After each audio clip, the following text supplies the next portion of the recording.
Many of them weren't even food. Well, I knew I could do better, so I developed Mooch's Munchies, and I'm happy to be able to share them with you. Stop by our store or our website, moochesmunchies.com, and find out why we say that Mooch's Munchies are totally pawsome. Zyn World Premium CBD offers full and broad spectrum CBD oil, extracts, and capsules which are designed to help you feel your best. Their products are sourced from the best organic hemp and natural ingredients on the market and are tested for quality, purity, and potency. They have a full range of items from health and wellness to beauty to pets. Call 725-205-9223. Visit online at zynworld.com or stop by their location at 9895 South Maryland Parkway and Silverado Range Parkway. Mention KSHP for 10% off in store or use code KSHP online for 15% off.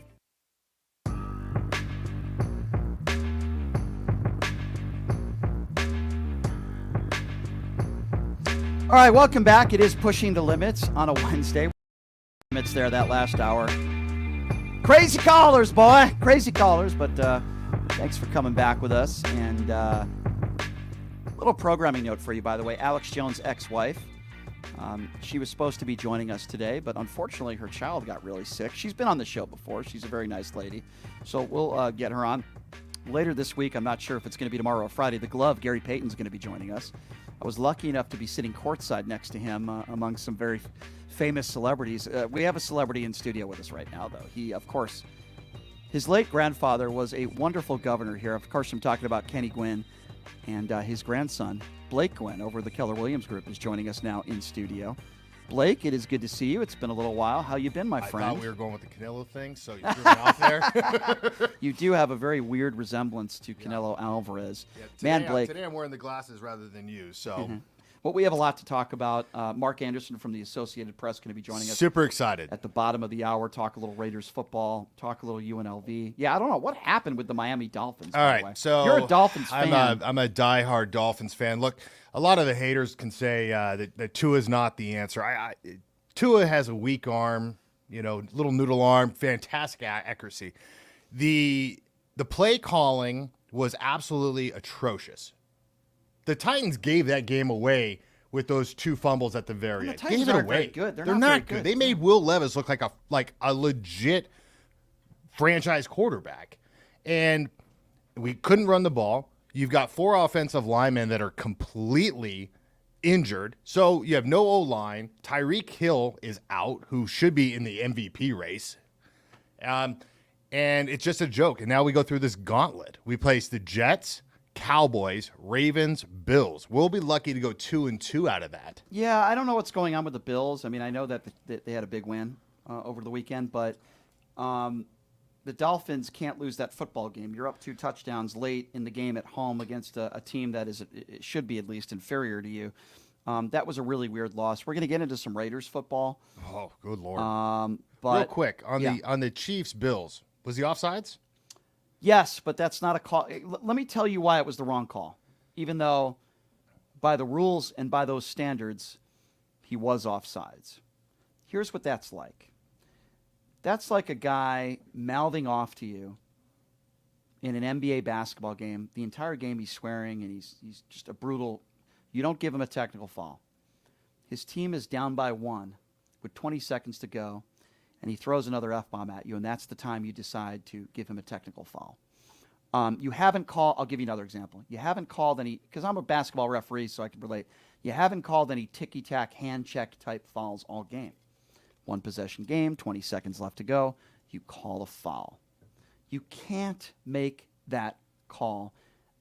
And if you're going to make that call, you better have called it in the first half. I understand why Pat Mahomes was upset. With that being said, you can't be offsides. And that was somebody who was a young football player. If you're a veteran, you don't make that mistake. But still, I understand where Pat Mahomes is coming from.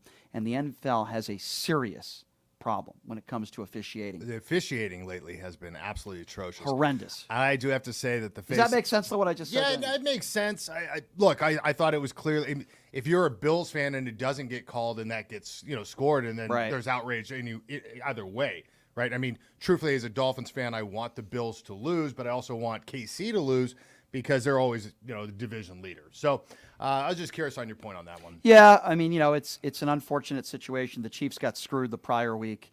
with lack of 2 calls that should have been pass interference. And I understand why Pat Mahomes, I understand why he's upset. And I'm not going to fault him for being upset. No, I'm not going to do that. With that being said, let's locally here, we're going to get to Mark Anderson in a few minutes here. But, the UNLV women's basketball program is now ranked 23rd in the country. Coach The Rock has done a phenomenal job. The UNLV football program, they have their bowl game against Kansas, which is coming up. Yeah, it's going to be a great game. That's going to be fun to watch. We should watch that game together. It's going to be fun. UNLV basketball has a problem. We've been talking about it every single time I'm on this radio show. Every single time we talk about this. The inability to develop talent, constantly going to the transfer pool, you name it, it's a coaching issue at this point.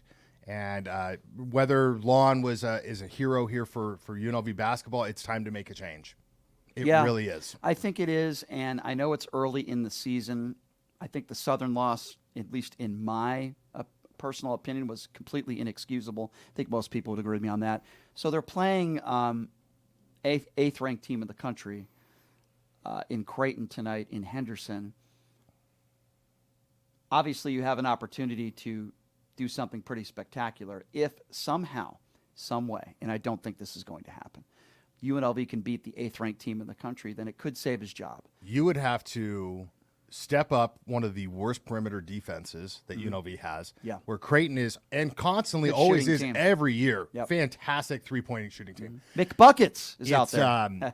It's a tall order. I mean, UNLV did it against North Carolina a couple years ago, but we had dogs. Different team, though. We had dogs in that game. I agree with you. And we don't have that right now. I talked about that on Monday with Chris Wynn, and you're right.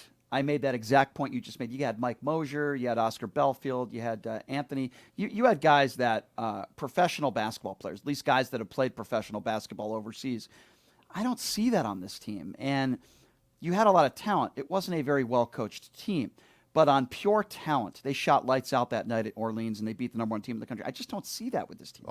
Like I said, it's not there. You can't continue to rebuild the team through the transfer portal. It's not like it's Kentucky and your Calipari where you're getting the top kids every single year. You're getting 5 of the top 20 people to come in. You're true freshmen.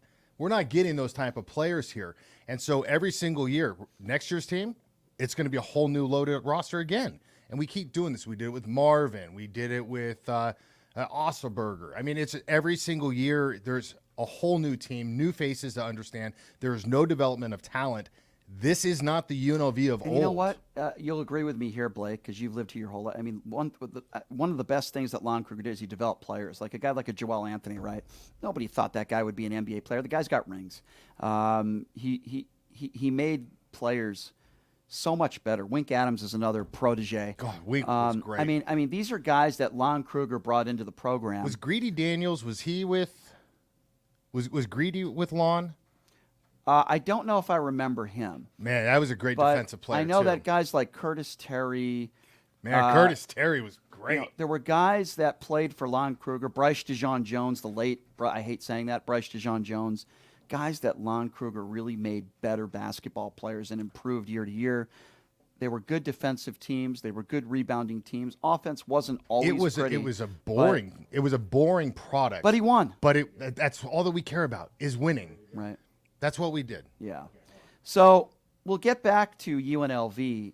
But Blake, joining us right now on the line, somebody that does a phenomenal job in covering all the local sports here for the Associated Press. Gosh, he's been doing my show for years. I think I had hair on the top of my head when Mark Anderson first started doing my show, and Mark from the Associated Press joins us right now on the line. Mark, thanks so much for being here. How are you?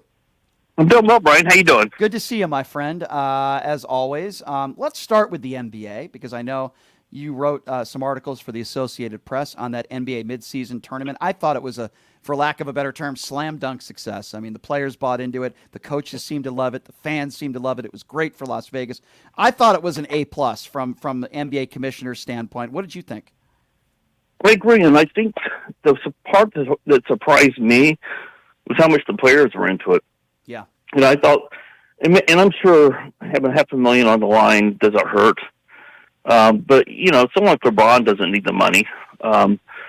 So but he was completely into it, and it felt like these games are playoff games, and I didn't really anticipate that happening. So I thought that was a great sign for the NBA. Yeah, and I didn't anticipate it either. And I was, sitting on the court on Thursday with some friends of mine, and I saw firsthand how hard these guys were playing.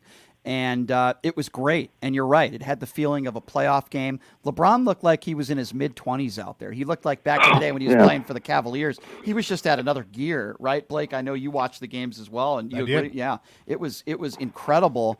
And it was a lot of fun. And I think the fans really enjoyed it, Mark. Yeah, obviously we all know how great LeBron is. You see that on TV, but there's nothing like seeing him in person. I mean, you just see how built he is.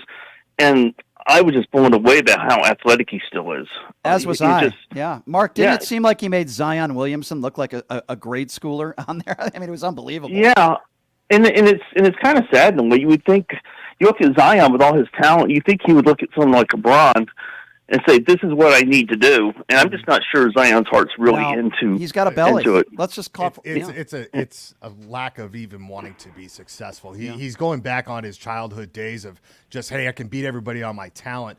Where that's the difference between LeBron. LeBron just said, hey, I'm going to take it into a whole next gear once I get to the NBA. And you saw that. For the first 10 years, he just continually got better. Yeah, good stuff. He is physically the most gifted athlete to ever play in the NBA. Well, I'll be the first one to admit, Mark and Blake, that I haven't really ever said that LeBron's a top 5 player, but after watching him play in person, games that are actually meaningful, not a preseason game here or a regular season game in LA, he has to be a top 5 player of all time. Would you agree, Mark? No, I think he might be number one. He might be. You know, it's interesting you say that, Mark, because I was sitting next to the glove, Gary Payton, for the games on Thursday, and I asked him, I said, who do you think's the best player of all time? Is it Jordan or LeBron? His answer was pretty much, if you want a killer, a guy that's going to make a shot, 10 seconds left to go and take over a game, it's Michael Jordan, it's Kobe Bryant, Kareem, Magic. But if you're talking about an all-round basketball player, two-way player, it's got to be LeBron, and I'm starting to think that way now. Yeah, I've been a Michael guy too, and part of my thinking in that regard is they just put under different rules. Where you give Michael the rules they have now, I think he would have played later into his career at much higher rate or much better. I think he would have been much better later in his career. Yep. He wouldn't have been beaten up. But you see LeBron at almost 39 now. I mean, you just don't see that in basketball. Yeah. No, you're right. That's gifted. And that's what's kind of making me think that maybe he is the guy. I mean, it is. Either way, Michael or LeBron. It's so close. I think you could argue either side. I agree, and just whether it is LeBron or Michael Jordan, to be able to watch LeBron up close playing in meaningful basketball games. The last time I saw LeBron doing that in person was the FIBAs here in Las Vegas, and that was a lot of fun to watch. A very younger LeBron James, but it was a lot of fun. All right, switching to the college game, Mark Anderson. UNLV has an interesting game tonight, the men's team against number 8 Creighton. When you look at the women's program, they're 23rd in the country. When you look at the success of UNLV football this year and what Odom has been able to do, Kevin's got a lot of pressure. And this is one of those games that can maybe turn it around. I don't think it's going to happen. Creighton's a really good team, but what do you make of this game tonight and where UNLV basketball's at right now? Well, I think they're in big trouble. I mean, I don't even see how they can be competitive tonight. They haven't shown any signs this season of being able to play with a team like Creighton. They're banged up, which obviously doesn't help. The line is 14.5, somewhere in that neighborhood. I can see Creighton covering that. I just think it's just a bad. It's not necessarily a bad spot. I just don't know what's happened to this program, and they're not where they can compete with these teams right now, and it's surprising because it looked like he had a pretty good, off season. Right. So I thought they'd be much better than this, and so I don't know what's going on. If there's maybe there's just no chemistry. I mean, who knows? And there could be some happening behind the scenes we have no idea about. I think they're going to lose by 30 tonight. The lack of confidence is there. Kruger's job is on the line, and so the coaching is going to be over-aggressive. They're not going to be able to stop the three-point shot. They're not playing at home. All of these situations are just going to compile, and by half, by the second half, it's going to be over. I mean, Wouldn't you're going to see surprise there's me. going to be no confidence on the floor. Wouldn't surprise me. You know, Mark, you said why? Why are they in this spot? We could all come up with our opinions on why. I think some bad hires are a big part of it, athletic directors, and that has nothing to do, by the way, with the athletic director that's there right now. Let's be clear on that. I like Kevin. I know you do. He's a good guy. Lon Kruger, wonderful family. They're great people, and they're easy people to root for. I'm just not sure Kevin is ready yet, and maybe this just isn't the right kind of job for him. And I think at the end of the year, I know we're getting a little ahead of ourselves, but Harper's going to have a decision to make, right, Mark? Yeah, and I thought it was an odd hire to begin with. I'm not sure it was ever fair to Kevin, put him in the spot this quickly. I think he needed some more time, and he might eventually turn out to be a great head coach. But I think this job's been overwhelming for him, and it was made by an AD. I think had her 1 foot out the door at that time, and just kind of wanted to get. That's the impression I got. I could be completely wrong. I think you're right. Just kind of get it over with. Yeah, no, I think you nailed it. I think you absolutely nailed it with Desiree Reed-Francois. And, when you look at the Mountain West, I think it's a lot better this year than a lot of people thought. Colorado State is a top 25 team in the country. San Diego State's still very good. Pitino's done a great job at New Mexico. They're a really good team this year. I watched them play in Vegas. Utah State, not bad. Let's not forget about Nevada Reno and Alfred. Nevada Reno's a very good. They haven't lost a game, I don't think, yet. No. So Nevada Reno's really good. You can make the argument this is maybe the best the Mountain West Conference has been in a very long time. And UNLV was picked 6th preseason. I argued with a lot of people that thought they'd be top 4. I don't think there's any chance of that happening. I don't think it's out of the realm of possibility, guys, to say that UNLV could be in another playing game in the Mountain West Conference tournament. Yeah. So, Mark, let me ask you this, Mark. So, with all the money and the facilities that UNLV currently has, the history, I mean, we have the top facilities in the Mountain West. We have the best history in the Mountain West. What is the next step in order to improve UNLV moving forward for the basketball program? They got to hire the right coach. I mean, it's that simple. And I thought for all the issues I had with Marvin Menzies, one thing I will say about him, he had players. I mean, he got players in here, and you could see that after they transferred to other top programs how good they were. And I think it was. I would have stayed with him a little bit longer because I think eventually you might have seen that talent went out. But I think that was a mistake. Firing Dave Rice mid-season was a mistake. Mm-hmm. Again, not a perfect coach, but you look at what they did preseason. They won a couple of big games early in the season. They could have gone to the NCAA tournament. And then it just never worked out with T.J. Otzelberger, who, as we've seen at Iowa State, is a pretty good coach. But for whatever reason, it just didn't. It was a bad fit here. Yeah, he didn't want to be here. It was just a bad fit here. To me, he was a Midwestern guy. I don't think Las Vegas and him. I just don't think it was a good fit. I agree. Yep. Yeah. We can go back. When we can go back, right, Mark, to Jim Livengood not paying Lon Kruger the money that he and his staff needed to stay. Then we go, Dave. Listen, I think Todd Simon did a great job. Terrific job. Southern Utah. He's a really good coach, and now I think at the Bowling Green, I just spoke with him the other day. 6-3 in his first year over there. So I thought, you keep Todd Simon. Who knows where the program is now? Listen, we could go down the list of mistakes they've made. I agree with absolutely everything you said. But now we're in the present, right? And I think they're in trouble tonight, and then they play St. Mary's. We could be looking at a team that's 3 or 4 games under 500 in a week or two before conference play. It's been a while since we've been there. I thought the loss to Southern was just, you want to talk about putting yourself, Mark, behind the 8 ball to start the season, right? Yeah, I know. It just was shocking. I never one moment thought they'd lose that game going in. I thought it'd be what's the margin of victory going to be? Right. That was my only thought. And then when not only did they lose, they got the butts kicked. Yeah. I mean, it was just shocking to see it, and I don't know that they've been the same since then. I think it kind of rocked the entire team at that point. I couldn't agree with you more. I think when you lose a game like that, I think it's devastating, and they haven't been able to come back from that. Speaking of devastating, Mark, can you imagine all of the fans, Minnesota fans and the Raider fans, who pay their hard-earned money that decided to take their family and spend $500 or $600 to watch an NFL football game and arguably one of the worst NFL football games in the history of the league. I mean, how do you put this in perspective? Well, you pretty much did. I mean, it was brutal. I mean, like you said, and on top of that, it was painful. I mean, literally painful, because look at all the guys who got hurt in that game. Every time I looked down the field, it seemed like someone else was being taken off the field. It was crazy. I mean, and I still can't believe they didn't throw a flag on the Raiders for that hit on Justin Jefferson. That to me looked like defenseless receiver. And Yeah. But yeah, it was just. The crazy thing is, I think if the Raiders had a promising opening drive.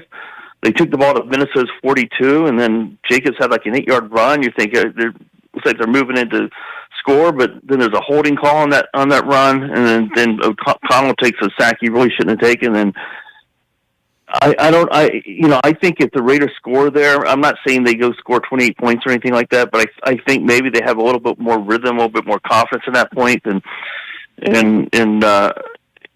they can, I don't think it's necessarily the type of game it wound up being. It just seemed after that, they just couldn't figure it out. And the offensive line, you had the center, James going down during the game. Colt Miller didn't start or didn't play at all at left tackle.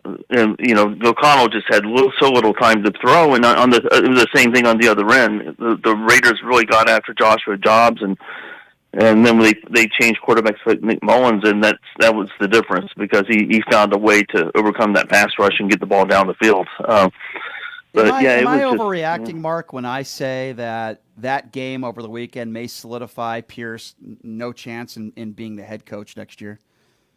Yeah, I mean, I kind of think it was trending that direction anyway. Yeah. But yeah, I think you're right. I think that pretty much solidified it, and he always had an uphill battle in my mind. I just think Mark Davis really wants to make a splash higher. I know that he's gotten a lot of grief over not staying with Rich Bisaccia, so I think that could have played into his thinking if the Raiders had finished strong. But I think now, I think he feels like he doesn't need to worry about that. I think he's going to go and try to get someone. And Jim Harbaugh, obviously, someone who comes to mind. Keep an eye on Mike Tomlin at Pittsburgh. They haven't given him an extension to his contract, and I think interesting one. I hadn't heard that one. Yeah, and I think he's been there 17 years, and I think the way the Steelers are playing this season, I think I can see them saying, you know what, it may be time to try someone new here. So he would be someone to keep an eye on. And so I think those names like that out there, I think Davis would love to hire one of those guys. With that being said, Thursday Night Football tomorrow, another organization that's in some turmoil right now, the Chargers are in town. Is it out of the realm of possibility? I mean, call me crazy. I think after that horrendous performance, maybe they can beat the Chargers tomorrow. What are your thoughts on the game tomorrow night? I'm with you. I think they probably will beat the Chargers. Yeah, I mean, the Raiders' defense, I don't know where this defense came from, but they're actually playing well. Yeah. And you get a backup quarterback in there now. I like their chances. And it's interesting, the lines, I can't believe the lines switched by 6.5 points or something like that. Yeah. I mean, you just don't see that. And so the pro money went on the Raiders winning this game. So I really do like their chances, but then again, I like their chance against the Vikings, but they could have won that game too. So absolutely, I mean, it's not like they were blown out. Why doesn't he put Garoppolo in there in the second half? I mean, I know we could all Monday morning quarterback, which I do from time to time, but to me, there's no excuse to not put Garoppolo in that game in the second half. Yeah, Pierce never really answered that question. There's some thought that management doesn't want Garoppolo to play at all, because if he gets hurt, they're on the hook for, was it $11 million next season? Right. So I think upper management's like, maybe we keep him on the sidelines. So so I think I'm guessing that's probably what's happening there. Well, I don't know what they're playing for the rest of the year. Devontae Adams said we're playing for pride, and that's nice to hear. But really, they're not really playing for much of anything except for maybe a top 5 draft pick. I mean, that's really what they're playing for right now. They're playing for fan support. Yeah, that's what they're really playing for. Yeah, that's a good point. You're also playing not to lose the entire locker room. I mean, there's a lot to be playing for right now. It's not for the record, it's not for playoffs, it's not for that victory, but it's for moral support from the city that that you need. Because if attendance completely falls off, next year is going to truly hurt. Yeah, I agree. Although if you really want what's best for the organization, they should lose out. Yeah. You know? Yeah, no, you're right. I mean, obviously nobody would ever admit that. I don't know if that's going to happen, but we'll have to wait and see. Mark, you going to be out there at the UNLV game tonight covering the game? I will be there, yes. All right. Well, we will see you out there, and let's hope, although I'm on your side on this one, I don't think UNLV is going to be able to compete with these guys. But you never know. That's why they play the games. It should be a fun atmosphere. Yeah. The Creighton fans do travel well, so it should be a good environment. We'll have to wait and see what happens. Mark, I always appreciate it. Great job writing for the Associated Press, and always appreciate the time, my friend. We'll see you out there. Mark. This is Thanks. so weird to say this, Mark. I'll see you out there in Henderson tonight for the Rebel game. That's right, my city. You're coming to my town. That's right. Well, Mark, I look forward to seeing you out there tonight, my friend. Thanks for the time. Oh, thanks for having me on. Appreciate it. That's Mark Anderson, everybody from the Associated Press. Does a great job. That guy's been doing my show forever. That's I love pretty it. darn cool. Very knowledgeable. Yeah, I mean, I don't think they're going to be competitive tonight. No, like I said, I think it's a 30-point loss. It'll be over before, I'll call it 5 minutes before the end of the first half. Kruger's not going to be able to get any type of motivation going on in the second because they know it'll be over. Creighton will just continue to drop threes like it's going out of style. That's what they do. That's always been their MO for years and years. And it's going to be a demoralizing loss. That's my honest opinion about it. We'll wait and see what happens, but that's kind of where my opinions are as well. Again, we try to put the positives where they should be, and UNLV women's program is doing a great job. Let's also be honest, though. The UNLV athletic department is not counting on the UNLV women's program to make their money. They shouldn't be losing money from the men's program. All due respect to the UNLV women. Coach LaRocque has done a fantastic job. Now, the UNLV football program, I'm very disappointed in the fan support. They deserve it. They deserve more fans that showed up in Allegiant Stadium, and it's very disappointing. Yeah. And that's on the fans, and the students, quite frankly. But Odom has done a phenomenal job, and the football program deserves more support than they've had, in my personal opinion. Yeah, no, I think the fan support stems from just decades of just mediocrity, or actually below mediocrity. And so I just think it was tough for V fans to truly buy in to make sure that this team was real. Mm-hmm. And then kind of getting blown out by Boise just didn't help at all. So here's something interesting. Speaking of football, I wanted to mention this to you real quickly. The NFL has announced where the Super Bowls are going to be in the next several years. Obviously, as you know, we have the Super Bowl here in Las Vegas in 2024, but the Super Bowl is going to be in New Orleans next year. They've announced it's going to be in California in 2026 and 2027. It's going to be at Santa Clara in 2026, SoFi Stadium. I saw SoFi for 27. Yeah, and I'm thinking to myself, why? I'm not saying LA is a bad spot, but these guys want to come to Vegas, and I just feel like, I don't know what it is about Roger Goodell or the NFL. For so many years, they've been anti-Las Vegas. We have an NBA commissioner now who is very pro-Las Vegas. It's why he wanted the midseason tournament here, and we're going to get a team very soon. Gary Bettman seems to definitely by now be all in when it comes to Las Vegas. And he's to his credit, he's really the first big commissioner that allowed a team to come here. So I give Gary Bettman all the credit in the world. You have the Raiders that are terrible. They're just not a very good product right now, yet they're one of the most profitable teams in all of the NFL. So why? Why is the Super Bowl not coming back at least up until 2027? Yeah, I don't have an answer for that. The hatred for Vegas and pro sports has just stemmed from decades and decades. I remember when my grandfather, we were sitting here talking about, would there ever be a pro team here? And the thought process back then was no, because of gambling. It was so anti anything. Mm-hmm. They didn't want to have tournaments here. Yeah. They want to have Final Fours, any of that. So it's changed. I mean, Las Vegas is now the sports mecca of the world. We've got the gambling. We've got the sports books. We've got the pro teams. We've got the NBA coming. This is the hub for everything in sports in America. And we should be awarded a Super Bowl at least twice a decade. I agree, and it's confusing to me. With that being said, we only got a couple more minutes left to go here. I did want to mention Draymond Green, who is a sandwich short of a picnic. He's just a nut job, and I was talking to Gary Payton about this the other day. where he said he's tried to talk to Draymond, and Draymond's just, as he called him, nuts. Throwing a punch again in an NBA basketball game. I believe it was against the Phoenix Suns, if I'm not mistaken. And this is a guy who does it time and time and time again. I mean, Steve Kerr's got to get rid of this guy. If you're a Golden State Warrior fan, you got to say, we got to get rid of this guy, Draymond Green. He's a cancer. It's why Poole is no longer playing there. I think one of the main reasons. Yeah, I would agree. The guy sucker punches him in a practice. Draymond, it's just one problem after another. He's a psychopath. He clearly can't control his anger.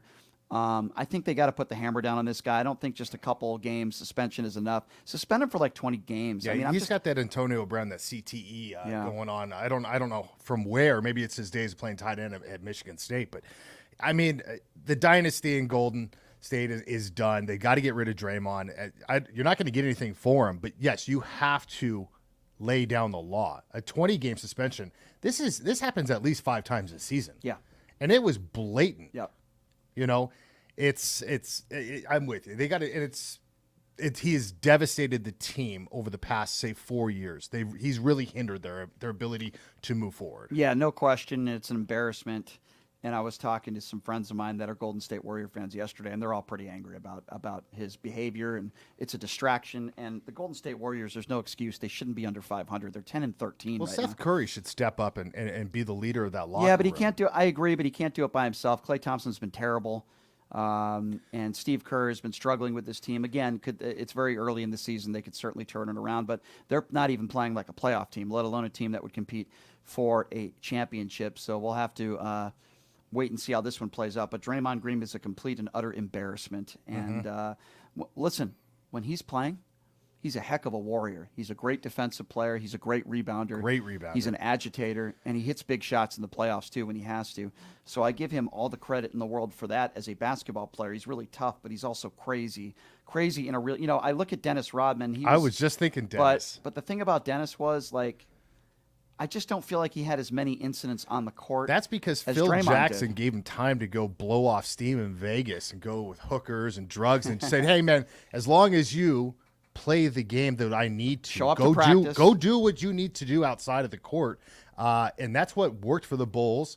It worked for Rodman. Clearly, that's not the case for Green, but he's got there's some deeper issues there because it's constantly acting out and it's violence No on doubt. the court.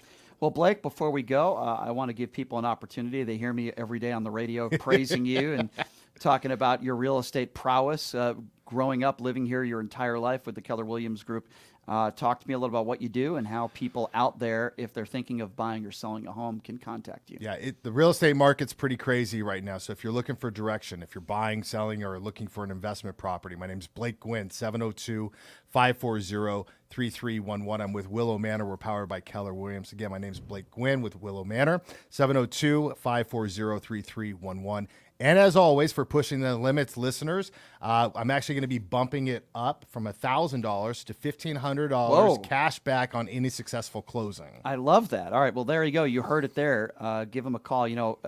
I know that he gave my mom some great advice when she was considering buying a home. And 702-540-3311 is Blake's number directly. He'll give you the advice that you need. And even if you're thinking of buying or selling a home, $1,500 cash back, which is pretty darn cool. And Blake grew up here, his great family, his lovely family. He grew up here in this town. He's been here his whole life. So as I always tell people, if you're thinking of buying or selling or whatever you're doing, you want to know somebody who knows the lay of the land. And Blake, if there's anybody that knows it, it's Blake. He's been here his entire life. Blake, I do, of course, always appreciate it. I love coming on the show. Yeah, I appreciate you being here as always, wearing that Bishop Gorman hat. Oh, yeah, just so everybody can see on live as well. National champions. Woo! Yeah, well, that's, Tony Sanchez started that trend pretty well. And Dave Rice's brother, of course, coaching the basketball team out there. And for those of you that care, which I'm sure none of you do, I haven't reffed a basketball game in a couple of years, but I will be reffing some tournament games this weekend because I wanted to get a little bit of exercise. So Sweet. I'm going to be reinstated, and I'm going to be starting to referee basketball again, at least high school basketball too. So I've decided to do that. Well, then we'll have to come crash those games. Yes, please do that. We'll bring signs. Yeah.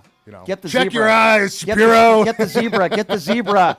But I am going to listen, if I am having issues with coaches and parents, then it ain't going to last very long. I'll tell you that. I'll come be your bodyguard.